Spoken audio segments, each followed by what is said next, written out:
So we're here at Linaro Connect, and so who are you? I'm David Mandala. I work for Canonical, currently working as a senior sales engineer for ARM.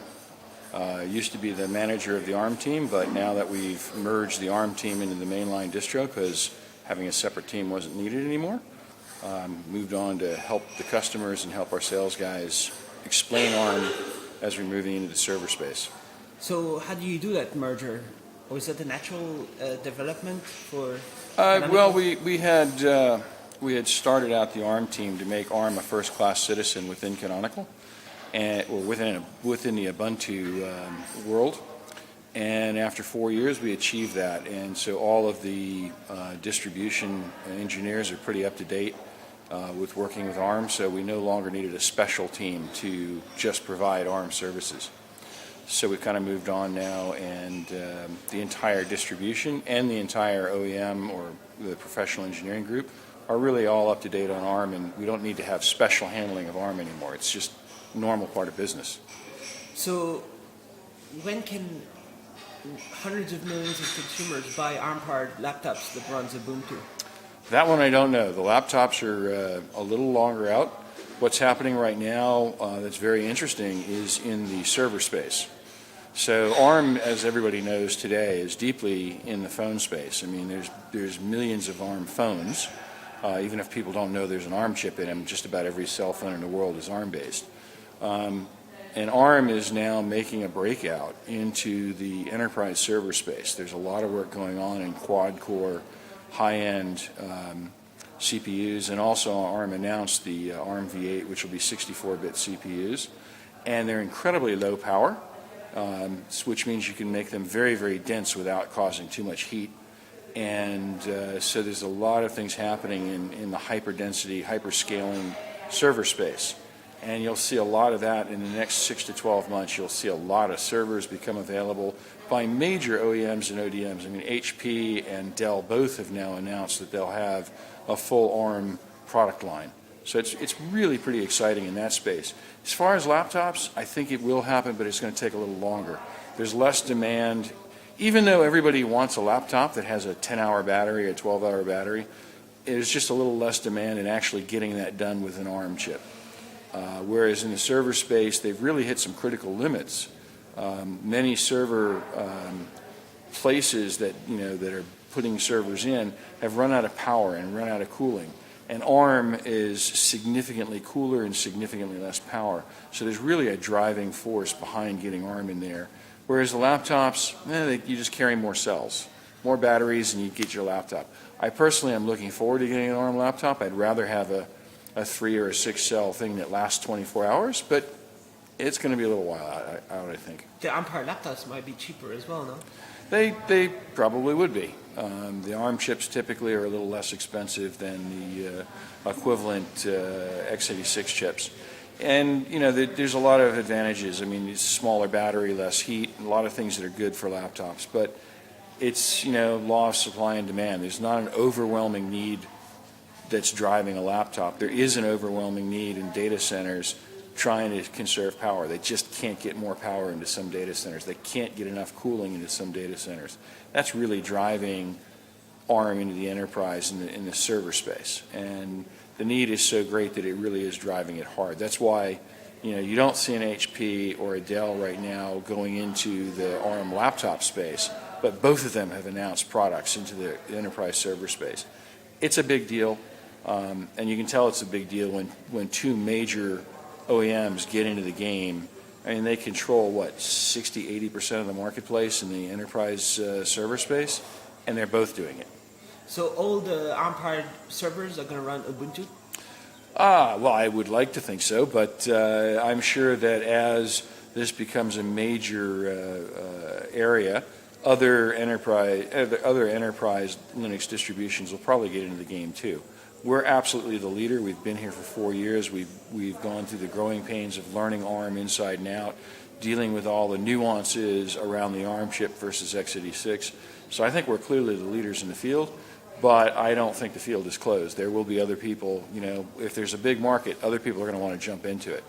So the way to really use the ARM in the server is is not for any use, right? There's some specific uses that are better for that, right? And Well, how is yeah. Ubuntu working on that? Well, it's really going to be used in a hyperscale environment where you know, in potentially right now, you can get about 72 servers per rack unit. A rack unit is 1.75 inches. Don't ask me how we got to that number, but it's called a rack unit. And in an ARM situation, you can get 72 or more servers in one rack unit. That's unheard of in the x86 space. When you add that up into a full 6 or 8 foot rack, that's almost 3,000 servers in one rack. Normally that would take maybe 10 racks or more in the other world to get the heat out and to have the machines. So in that environment, anything that scales sideways, more servers is better, is a perfect opportunity for that. So you're looking at lamp stacks, you're looking at different types of map reduce and other things like this that scale what I call sideways across multiple servers. Anything that does that kind of scaling, it's a really great opportunity. ARM, in terms of maybe number crunching, where you just want just one huge, massive, beefy number cruncher, that's maybe not the perfect thing for ARM servers. But where you can scale sideways, lots of servers producing a throughput, ARM is a perfect fit. Could it be that the memory bandwidth of the ARM processors hasn't been enough for laptops' performance to be fast enough? Is that the reason that it hasn't come out yet? Well, the early chips certainly were limited on memory bandwidth, but they were targeted to cell phones. And if you're targeting cell phones, they had more than adequate bandwidth, and there was no reason to expand it.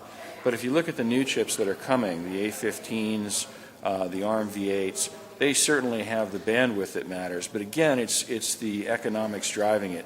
The server space is going to get it first. Then you'll see it falling back into the consumer space. Once they become prevalent in the server space, people get used to them, and then you'll see them getting used in other spaces. But it's going to take a little while, I think, to get a mainline OEM to be offering a real ARM laptop. Again, I'd love to see it sooner. I hope I'm wrong. But right now, I think you're going to see a lot of the production of the quad-core CPUs and SoCs that are designed with high memory bandwidth. I think you're going to see them all get sucked up into the enterprise server space. So it'll be a while till the production can catch up, I think. But Microsoft is talking about ARM support. Do you think the secure boot that they're talking about will allow Linux to run as well?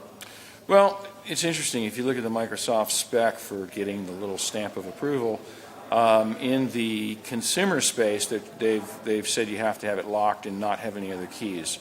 We'll see what happens with that. That may change. Certainly in the server space, there's no requirement that you can't have other keys and have other OSs installed. Yeah, and Microsoft, I think, it'll be very interesting to see Microsoft OS on the servers. I think it may be more work than they're accustomed to. And what is a major thing you're looking forward to here at Linaro Connect, or what's the big challenge coming up? Well, the big challenge coming up for the server space, which is what I'm looking at currently for the most part, the biggest challenge is getting standard methods of booting, standard methods of identifying what hardware is attached. I mean, in the past years in the deeply embedded space, you had to have a kernel per board, not necessarily per SoC, but you had to have a kernel per board to enable the devices that were on the board, because you weren't probable, you couldn't tell what they were or how to talk to them. This is a major headache when dealing with an enterprise situation. In a server, a Dell or an HP or anybody, and including the people who buy them, they don't want to have to go, well, I've got this device from this manufacturer and it's this type of thing, and I have to have a kernel for that, and I've got these other ones that are designed to do something else, and I have to have a different kernel. That's crazy.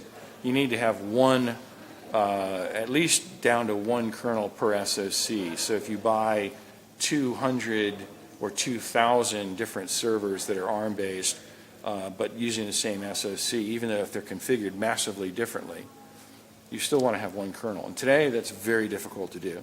It's getting better. Linaro is helping lead the charge. Ubuntu started the charge where we got involved very, very early with device tree, which allowed us to take the same SoC and boot it on multiple different boards. Linaro picked that up and ran with the ball, and they've really worked hard to get that into mainline kernel. It's in mainline kernel now.